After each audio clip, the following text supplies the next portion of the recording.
Oh, Hello, everyone. It's Fred Staub and Les Jackson, and we are live on Cruise Control. Les, we've got a great show coming up hmm because it's the return of a brand that has been around for a long time and then went away. It used to be International Harvester Scout, but now it's come back as a body on frame electric vehicle with Volkswagen as the parent company. Looks pretty cool. I think it's cool that Volkswagen is doing this. It's Yeah, so very American. But we're going to talk about that quite a bit, and yeah, the also we're going to Terra. talk about Well, the Terra yes, is the um, pickup truck, and then they have the Traveler, which is the SUV. which Very, is the Range Rover. very Rivian-like as well, isn't it? Yeah, it is. It So, is. so I we'll like talk I about like the that. looks of it. Yeah, me too. Me too. And Jim Farley, we've mentioned him many times, CEO of Ford, says he likes driving in a Chinese-made car. Are hybrid owners future EV owners? This is I don't know what to think about this. He says he drives it to work every day and doesn't want to give Well, it back. And I mean, hey, if you're Ford, they probably bought like a dozen of them and or probably. driving them around and probably taking them apart, I would imagine. How about you? Oh, I can guarantee they're taking them apart. Yeah. um, That's what they do. so then we're going to talk about Lighten Up. Now, you and I have talked about this when the Dodge Charger came out. This was a heavy, heavy, heavy machine. It's like the size, it's like the weight of a Ram pickup truck. Yeah, And it's right. It. so they're talking about using solid state batteries, much lighter, more power, can reduce the weight. I think they're talking about 300, 400 pounds to reduce weight that much. So That's a lot. you see how that leaves the line. It doesn't even power squat. It just sits there, you know. That's right. It can't. It's like a It's already locomotive. it's already hunkered down like a crocodile. Yeah. And what's your next story you got? Well, Subaru prices out the 2025 Impreza. It's a good deal. Yeah, very good deal. There is a trend where people are going for less expensive cars. So Yep, this, yep, you look at this model, it's all-wheel drive. Even the top of the range model is under 30 grand. So I tell you what, it it's could be a great. good buy to uh, check out. And then, believe it or not, you can still get a Chevy Camaro. Can you believe that? You know, I did not know this. I must confess. I thought they were gone, but they they're like the cat that came home Yeah, yes, after running away. they're all 23 models. These are brand new, but we'll tell you about what is still out there. But you better act fast if you want to get one. And then we're also going to talk about the Skunk Works at Hyundai, and they have built this sort of go kart technology tester, which is like an Ionic 5 that's been shortened and with the horsepower boosted. Wouldn't you like to drive this thing? I would love to take this thing for a day and I'd bring just that to the autocross. Wouldn't that be fun? and just do stupid stuff. Yeah, stupid stuff. So that's coming Well, up on a closed track. on a That's closed track. Yeah, like that little disclaimer at the bottom. Do not attempt. that's right. But done by professional drivers on a closed circuit. And then just a quick preview of the second hour. We're going to talk about that affordability shift where large groups of people are moving away from vehicles that are 45,000 or more and sticking with things that are in the 20 and Yeah. $30,000 range. They're Well, like, "Hey, I don't yeah, need the giant truck, you know." I think that's good. it is good. And kind of related to that, Stellantis says it will sell fewer cars instead of paying a fine. Yeah, over in Europe, Is that if economically? Yeah. I I don't don't. know. Yeah. I don't know. I don't know. And then we're going to talk about Mini's John Cooper Works. That's coming up. But hey, Yep. we will be right back on Cruise Control when we go live. So stay tuned. Who,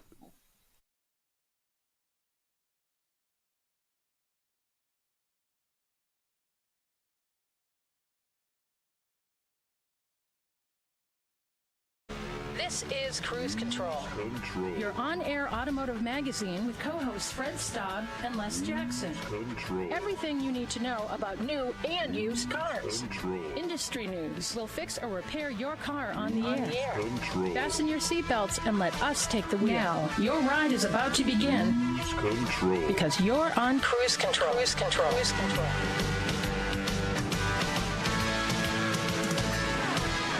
Hey, everybody, welcome to Cruise Control. This is your on air automotive magazine, and as usual, we're here. You know us. I'm Les Jackson. That guy, pointing that way, is Fred Staub. And we, as usual, again, have a whole lot of different stories this week. Actually, some surprises, as well as some cool stuff, which I always like. So we'll tell you. In fact, we're going to start telling you about it right now. yeah, big news, Les. Volkswagen is getting into the pickup truck world in the U.S. with some body on frame vehicles that are all electric, but they have a surprise. They have these vehicles, they're marketing them under the Scout brand. If you remember, Scout used to be International Harvester. Yeah, yeah. And so big news there. They actually have a range extender called Harvester. So we will talk a little bit about that and tell you what we know on these great vehicles. And always fun to do a reveal, isn't it? It is always fun to do a review, and we in the DC area are working on getting an invitation over to the VW headquarters just a few miles away to meet it in person. But anyway, meanwhile, Jim Farley, CEO of Ford, says he's driving a Chinese made car and he likes it. Wow. He says he doesn't want to give it back. That's right. And our hybrid owners, future EV owners. Well, this is interesting. Yeah, he sees it as a gateway drug to electric vehicles, I guess. Yeah, Well, hey, boy. we're going to talk about lightening up. Lightening up. Problem with electric vehicles is they're just too heavy. And one of the first vehicles to get solid state batteries, which are lighter and more powerful, will be the Dodge Charger. We'll tell you about what their plans are for that. Solid state batteries. People are pushing the envelope with these things, aren't they? Well, they are. I mean, there's real technology going on there. It's better pay attention because it's changing. And over at Subaru, they've priced out the 2025 Impreza. Great model. And it's a great deal. Hard to spend a lot of money on it. Yeah, it is a great deal. And remember, it's got that all wheel drive. Every model has that. So you got to factor that into the price, which makes it an even better deal. When you're thinking about buying something like that. And then, believe it or not, Les, this is interesting. You can still buy a Chevy Camaro. There are still a few brand new 2023 models out there. We're going to tell you which models are out there. And hey, time is a wasting if you want to buy one, right? That's right. Now it's not used, but it's not new either. Well, Well, well, not new model here. no. 2023 is the model year. 2023. Yeah. So Oh, it's those year. That year was such a. Oh, anyway, Hyundai has a really cool rolling performance library that we both want to drive, yes. and we're going to talk about it. It's testing technology, and it just looks like something you can just really do stupid stuff in. All right, we'll be right back with more Cruise Control after this. Stay tuned.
Man.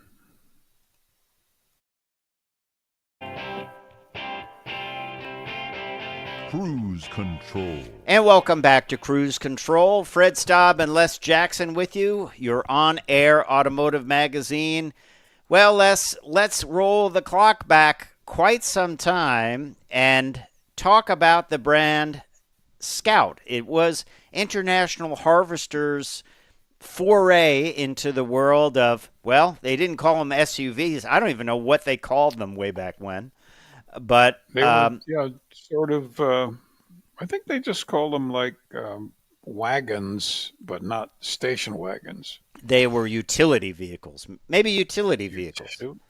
Yeah, I think maybe so. I don't know what you would call, let's say, like a Blazer or something like that. But they went away. International Harvester became Navistar, and they still sell trucks on the international name, not Harvester. They're affectionately called corn binders because that's what International Harvester used to build. Nowadays, it's Class 8 trucks. But they had a reveal this week. The brand was brought back by none other than Volkswagen. And it is kind of a design that harkens back to the old days of the brand. And it has body-on-frame construction, solid rear axle, front and rear mechanical lockers. It has a projected towing of over 7,000 pounds for the Traveler and 10,000 pounds for the Terra. The Terra is the pickup truck version, and the Traveler is the SUV version. They're good-looking trucks. They're robust-looking trucks. They definitely have kind of look a little bit like Rivian, don't they, in a certain way? They have a similarity, yeah. The Scout logo's been brought back, which is fun. And we're going to tell you a little bit about the fact that they have 0 to 60 range Yeah. of as about 3.5 seconds. These are all electric with an estimated nearly 1,000 pound of torque through the four-wheel drive system. They're expected to have a 350-mile range, and then there's something called the Harvester. The Harvester is a small engine of some kind. I don't think they really revealed what it would be, but that will charge the batteries and give you another 150 miles of range. Yes, that's right. And then what?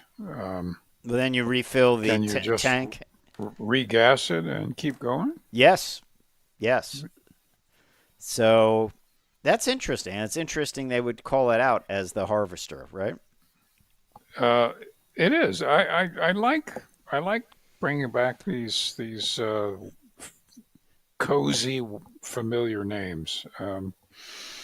And I remember seeing a Scout every once in a while growing up here around DC, and they usually were utility vehicles of some kind, but they were either international green or they were brown, Yeah. Yes. which doesn't, I Well, don't know that the interiors were somewhat less equipped than a plain, basic model Jeep. very, very, very plain. Yes. But what's interesting on this new one is they will have the option for a bench seat. So, Wow. when's the last time you had a vehicle with a bench seat? Even a base pickup truck, do you have bench seats in them? Well, I don't know of many high vehicles school. that.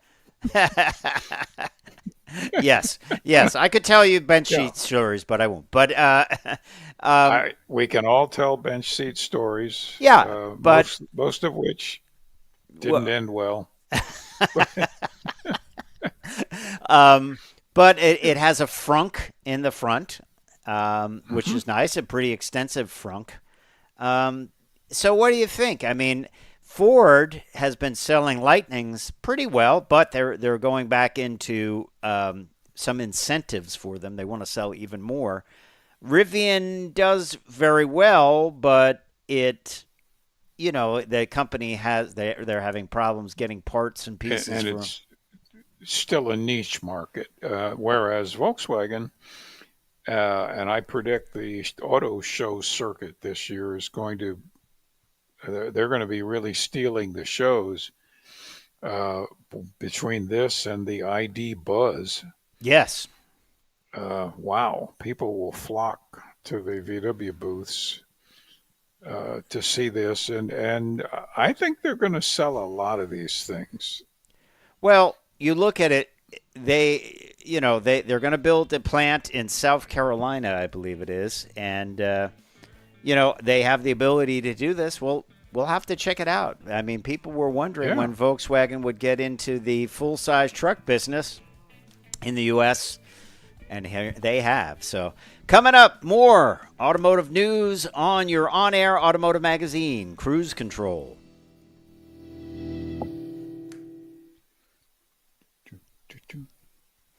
So, Les, it's interesting about this. This is not going to be out to 2027, both of these vehicles. And you think about it now, it might not be the best play if Rivian's in trouble and Ford wants to sell more Lightnings and all that. But they are planning for 2027. 4,000 jobs will be created in South Carolina, which is great. Yeah, I like that. Um, that's always good. I guess the big differentiator is the um, range extender, right? Which Yeah, not too many vehicles have done that. Of course, the Ram Charger is going to be coming up, the Ram pickup that basically is like a Chevy Volt, where the engine always charges the hmm, battery. That's basically what it's doing. So there's right. no drive shaft or anything like that. But what do you think? Do you think their timing will be right? I think their timing is right. I think that yes, right now electric vehicles are kind of flat, in sales, but there are reasons for that. A lot of which is they're incredibly expensive. But uh, they 2 years from now, as everything is starting to settle out, and as battery technology, especially lighter batteries, is typical, like phone batteries, the efficiency goes up, and at the same time on a curve, the price goes down. So I think they've got something there. I think they got the right name. They have the right mix of pickup truck and wagon. Wagon. Not Yeah. not saying station wagon. I think this is going to be pretty widely accepted, and the price. We've got a little bit on the price. Um, it doesn't seem out of anywhere out of stellar levels. It looks like it's reasonably affordable. Well, So what'll happen? Well, what will happen? You let us know in the comments what you think's going to happen. We're also going to have a guest on from Scout next week, so we'll get Good. to Yeah. ask. Yeah, if you have any questions for him, put them in the comments, and we will get them. We'll ask them. What do you think about bringing the Scout name back? It means something to you and I, but do you think it means something to anyone that hasn't? But hold that thought. We're coming back in. You're coming Yeah. back in. Control.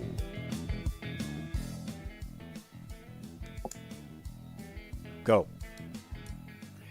And just a quick wrap up on the Scout question that you asked, Fred. I believe, even though half the population wasn't around when the Scout was around, it's a great name.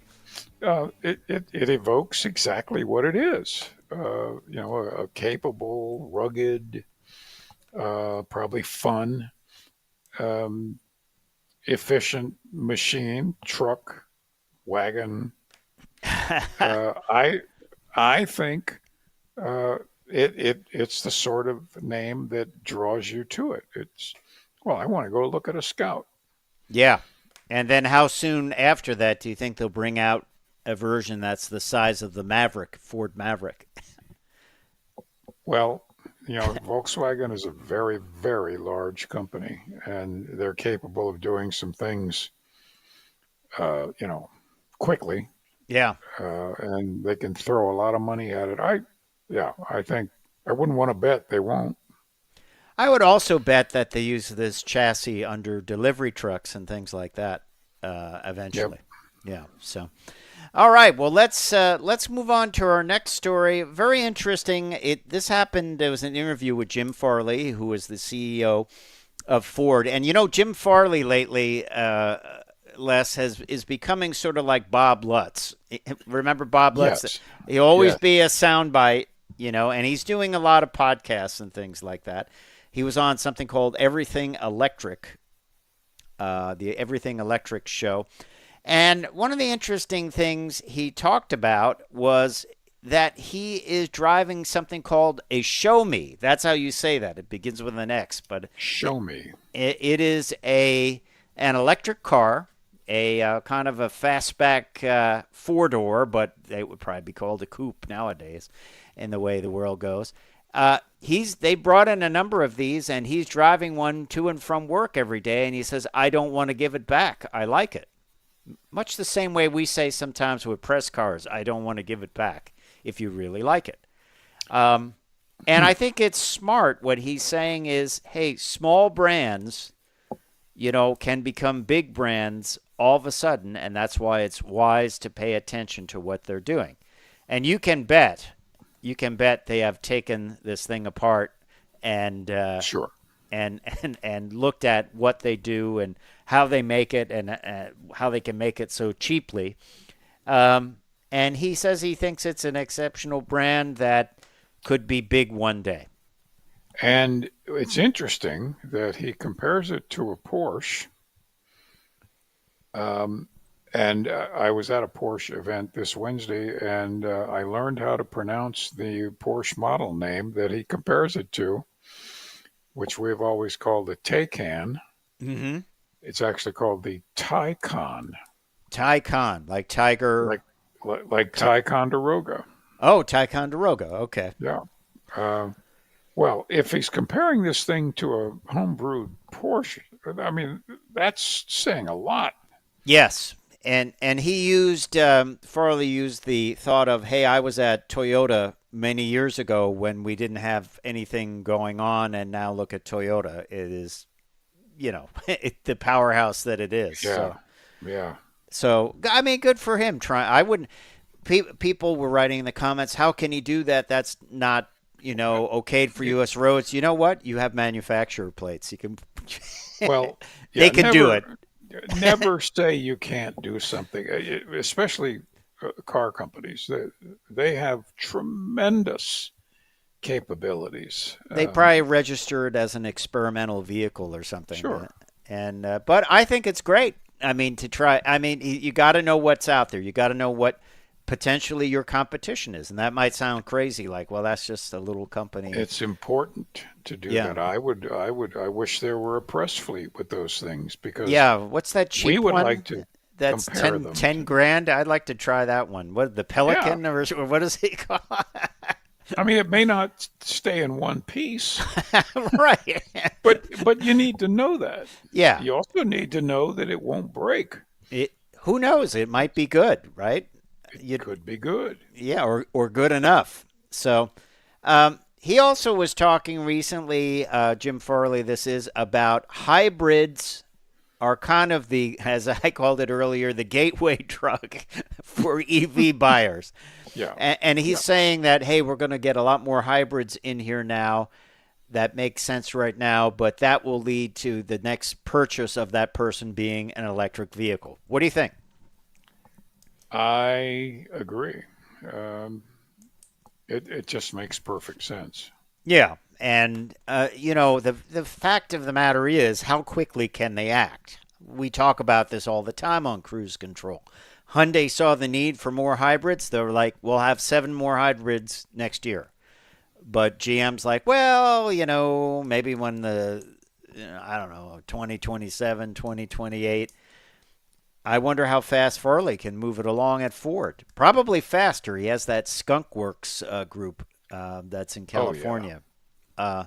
So I think that's definitely plausible for that. I just found it a couple of interesting things he had to say. Another interesting thing is he's really pushing dealers to sell more F-150s with incentives, which I believe are for dealers. And just to give you an idea about the Ford Lightning, in the first 9 months of the year, 22,807 were sold, which is up by 86% versus last year. So that's actually good numbers, but yet they're trying to push more, right? Well, they are trying to push more. It's the biggest selling truck for 47 years. Yeah.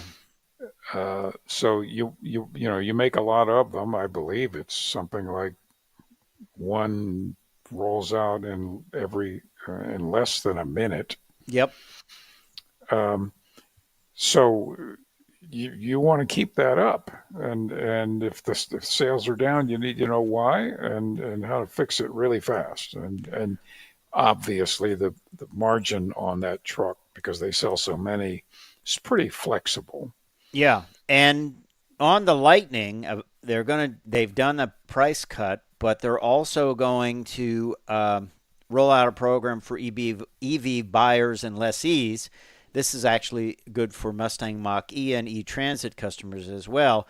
They will receive a complimentary Ford Charge Station Pro bidirectional charger, which is worth about $1,310, and home installation or $2,000 bonus cash, which is valid to January 2nd, 2025. I have the perfect marketing gimmick to sell Lightnings. What's that? You sell them for $20,000 Okay. with a little tag on the steering wheel that says "battery not included," and the people just flock to them. And somebody will sell a battery for them on a battery pack on Amazon, right? Yeah. $58. Well, I don't. I don't think I'd buy that one. But, Fits perfectly. Yeah, except you have to yeah. cut out portions of the vehicle. It's well, you Um, can. Yeah. but I don't know. Wouldn't it be crazy if electric big pickup trucks becomes the hot market for EVs? I think they could. They really could. Not tomorrow, but And maybe not.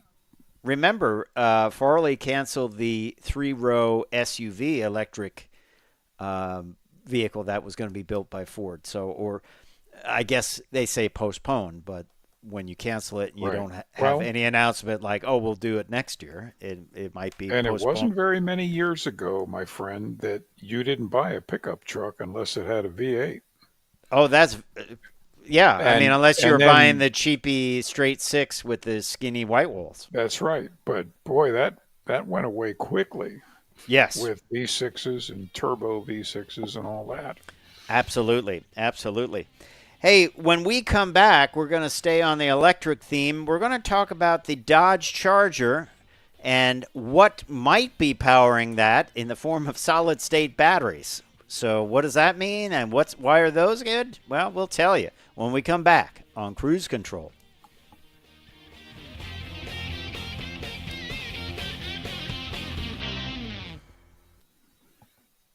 You know, Les, if they could take the weight out of these vehicles, It would, yeah. they would get better range. They would make them potentially cheaper. They would decrease the amount of tire wear and brake wear, which is, I hear, pretty intense on electric vehicle because, hey, it's like driving a tractor trailer around. Well, and this has been the gold standard in the auto industry that weight begets weight. Yeah, You put a big V8 in a AC Bristol body, you've got to beef up the axles and the brakes and the transmission and the rear end, and all of a sudden it yeah, weighs more. yeah.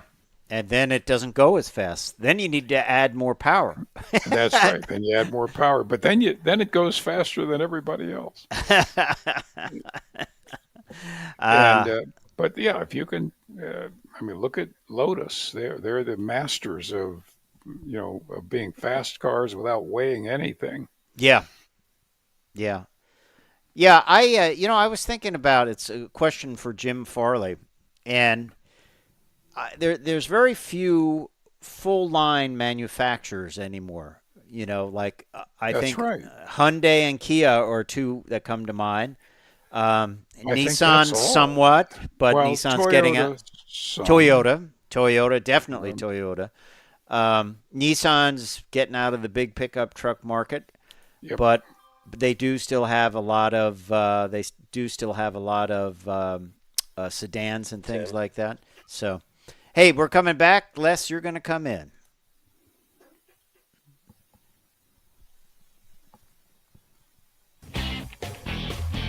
Cruise Control. And welcome back to Cruise Control. We're talking about electric vehicles and about, well, Fred just brought up the whole concept of full line manufacturers. We've been in this for so many years. Everyone was a full line manufacturer. Yeah, you had to Now play they're- in the mid-size sedan if you didn't That's have an it. entry Well, and an and the entry level. entry level luxury and all this stuff. Well, that went away. Sure pretty did. quickly, actually. Sure did. So, there's nothing wrong with that. That's just the way the world changes. Yeah. But if you're a manufacturer and you're engineering vehicles, which typically are about 3 years before you bring them out, your guesses had better be pretty close. Well, I also think they're going to try to be able to do vehicles on one platform and quickly move Yes. like a year maybe, Yep. So they can crash test them electronically. They can just basically pop another body onto the existing chassis. But Yeah, and you're seeing it with so many manufacturers now, Volkswagen and Volkswagen, yep. they BMW and those. It just makes so much sense. Build a basic platform structure and then fix it up however you want it. Put a car body on it, put a crossover SUV, whatever. And it's pretty cheap, relatively, Yeah, to do that because you don't need to design everything from the wheels up. that's true. And why not? I mean, today we have the technology to do that.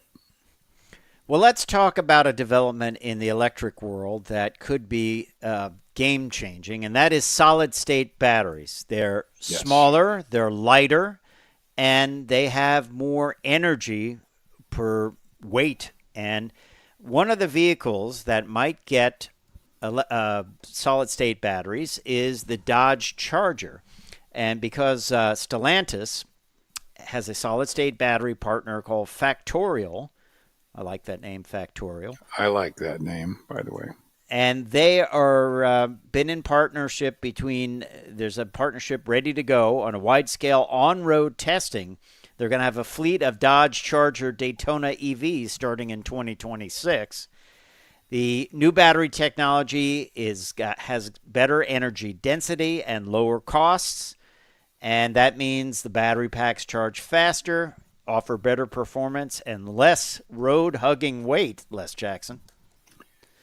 Yeah, and by the way, the cost is, or the capacity of a solid state is double that of a typical lithium ion battery. That's significant.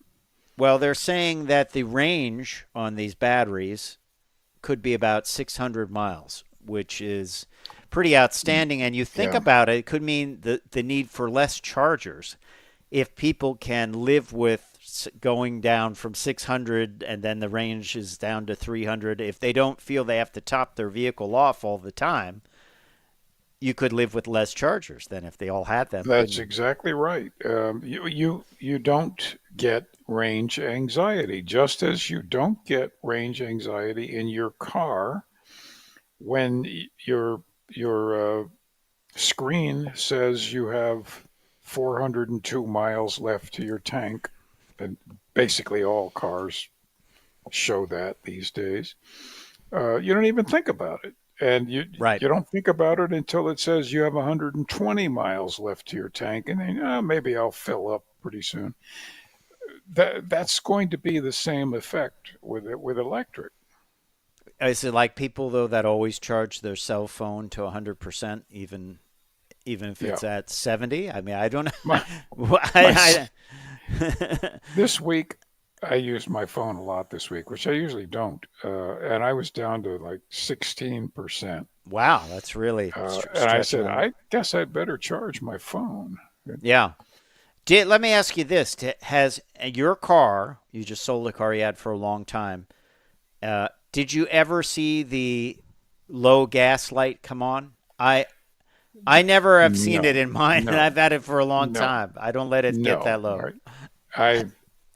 I mean, I can't tell you the last time the low gas light came on any car, even the ones that I tested.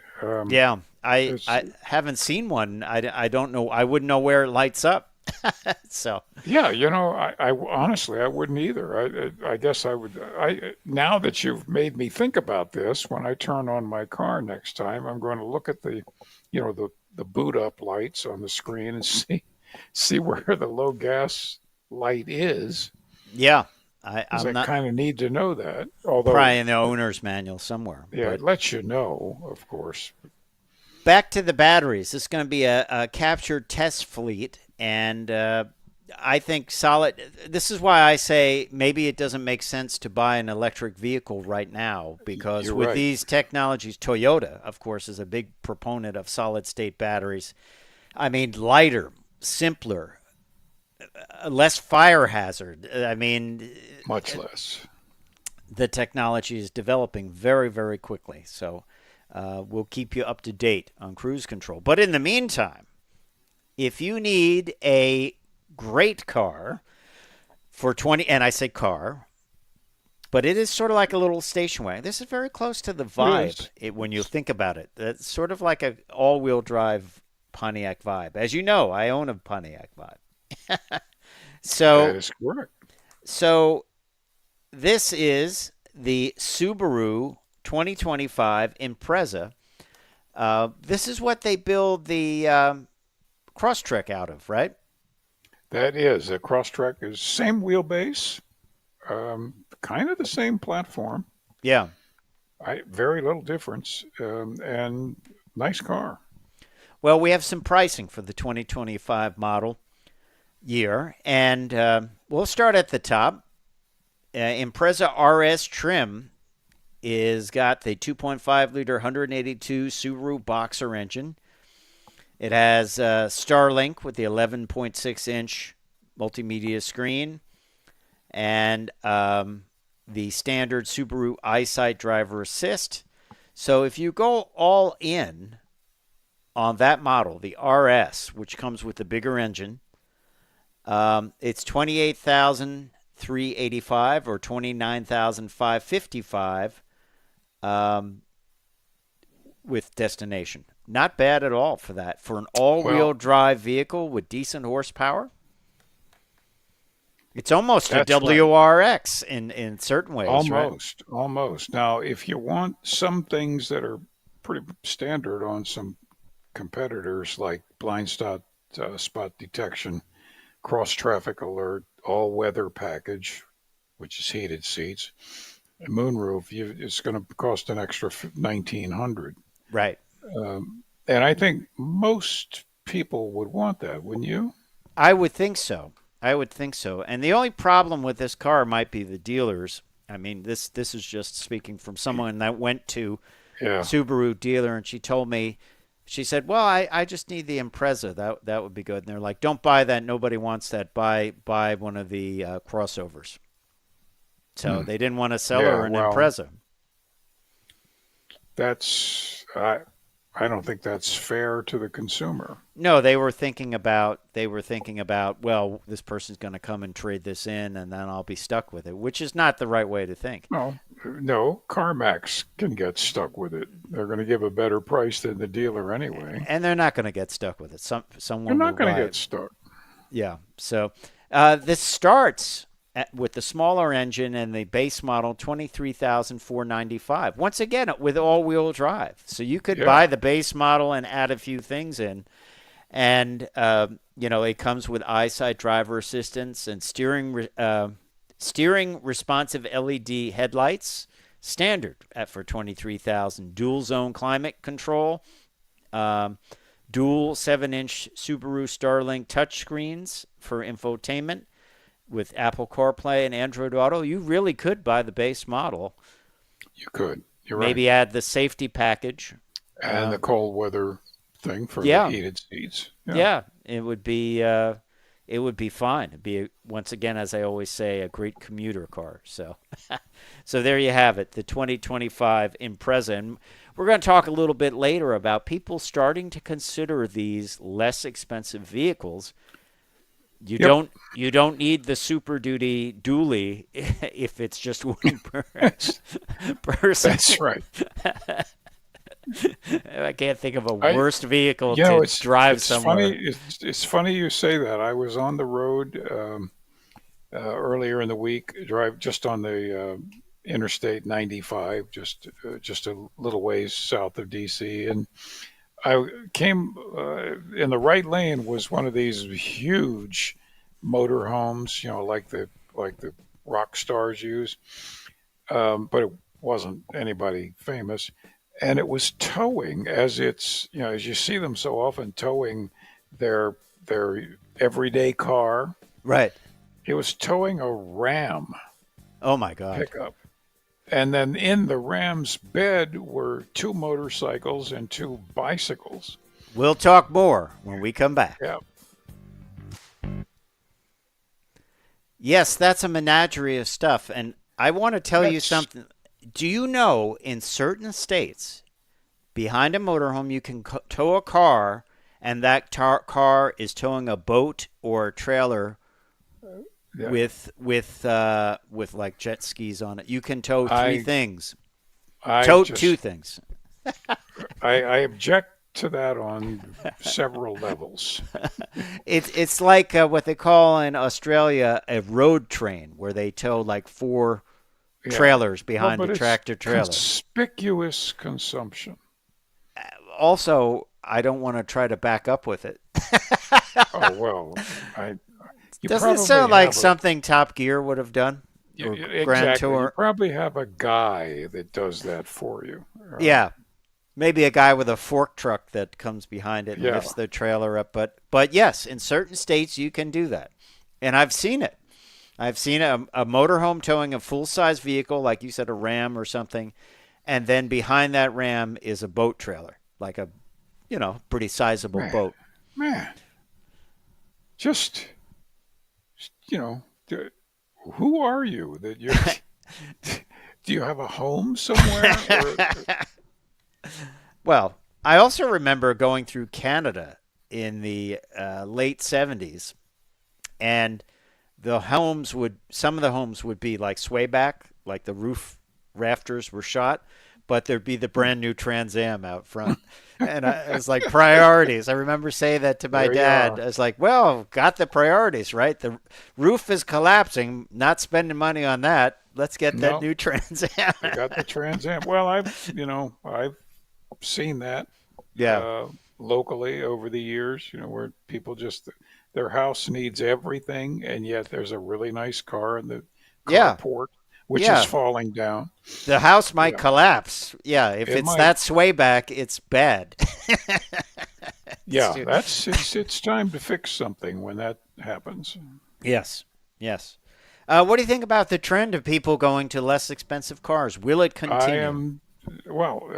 I think it's about time. I have said for a long time that the cost of new vehicles 48,000 now average. Wow. It's not sustainable. It just isn't. No. You can't.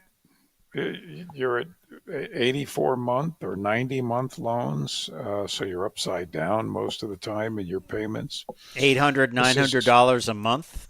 if the economy just drops a little, you're going to have the same thing that happened when the housing market collapsed, Right. thanks to Wall Street. You'll be you'll be paying on something. Well, you will be paying because it's going to depreciate in 6 Of years. course. Yeah. I don't know. Well, you just don't need it. You just don't. There are a lot of great things less No. than $40,000. Absolutely. So we're going to help you find them here on Cruise Control. Yeah, there are at least 100 vehicles less than 40,000. Yeah, and they're good. They're great. They're good. Yeah, they're all good. Yeah. I would say you probably, if you want something a little bit above, you probably have to go up over 30, but between 30 Yeah. 35. If you want a hybrid, you're probably going to be edging Yeah, in high the topper 30s. 30s. Yeah. Plug-in hybrid, probably a little more. But hey, we're going to come back live, so stay tuned.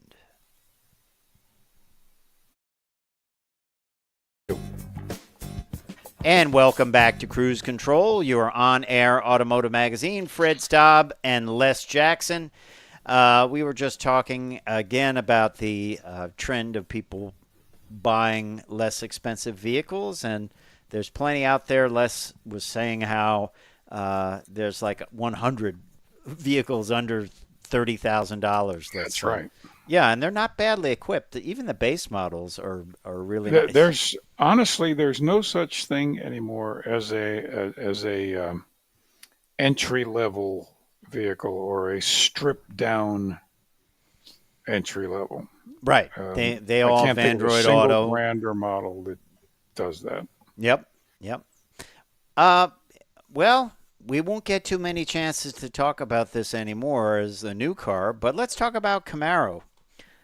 Believe it or not, you can still buy a new Camaro. There are fewer than 100 new Camaros on dealer lots around the U.S.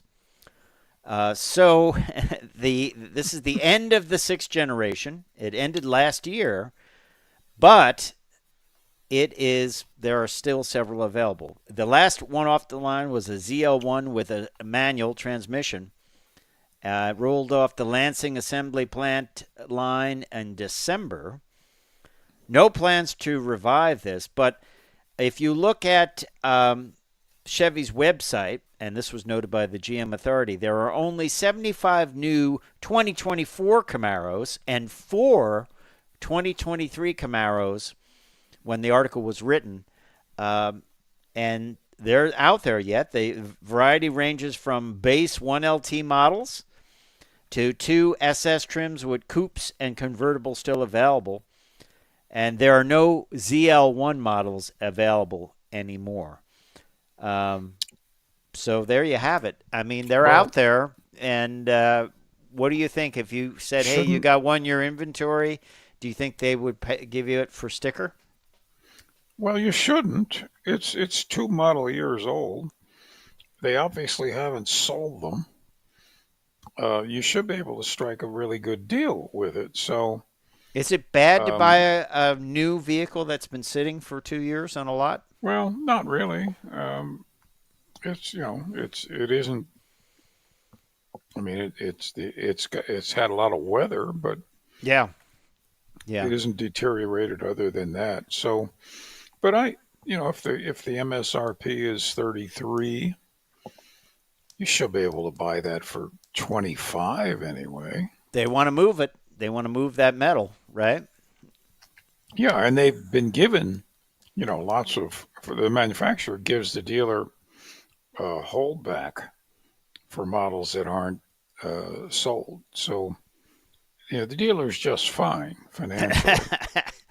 Well, you and I, we'll probably get hate mail for this. You and I always said the Camaro was just impossible to see out of. I always felt like I had like a sock on my head, and I couldn't, like I had my head sock on backwards, and I couldn't see where I was going. Thick A-pillars, the narrow side windows, and a lot of people say, "Oh, there's nothing wrong with that." Probably because you're taller than us. Well, yeah, and I'm not taller than you, but I would run the seat up high. The problem was it's a very low greenhouse. Yes. We complained about them 15 years ago when they came out. Yeah. And I'm sorry, but it's a neat looking car. Yeah. Well equipped, comfortable, but man, just cannot blind. see out of it. Yeah, blind. I remember driving a convertible back at night from Carlisle, and I was like, I can't see out of this at all. I mean, it was fun to drive. Yeah. It had a great throaty exhaust, but man, I was like, I can't see around the A-pillar. It seems like it's about 5 feet wide. I had one in upstate New York, and in the rain, and at night, and it really scared me. Yes. I mean, I wasn't frightened. But did you feel like you were driving with a blindfold on? I did, and trucks behind me, that was just intimidating. So what did I do? I sped up. Okay, good choice. Excellent. That's right. So, but anyway, if you like them, and they're very little not to like. Mm-hmm. You got 100 of them, probably. Maybe less still now. Around. Yeah. Or you could go for something like this. It's a little bit more open air. I want the test mule. That's what I want. Yes, Hyundai not practical. Hyundai N, their performance division, rolls out their RN24. They have N Day, paving the way for future high-performance EVs. They reveal their rolling lab test mule, as they all have test mules. When they built the mid-engine Corvette, they used a Ute from Australia and put the engine in the bed. So Hyundai has this test mule. It almost looks like a Lego car or something, doesn't it? like a Lego It kit. does. It looks a little bit like Jeremy Clarkson would build it. Yes, it's a roll cage. It's the front of Ionic 5. It's some kind of homebrew fenders, but it's well done. But it is a Oh, it's highly burnout engineered. machine. I think I would just put this thing, go on tour with it, and do four-wheel burnouts down drag strips. What do you think? I just think this thing would be a blast in autocrossing. Yeah, autocrossing would be cool.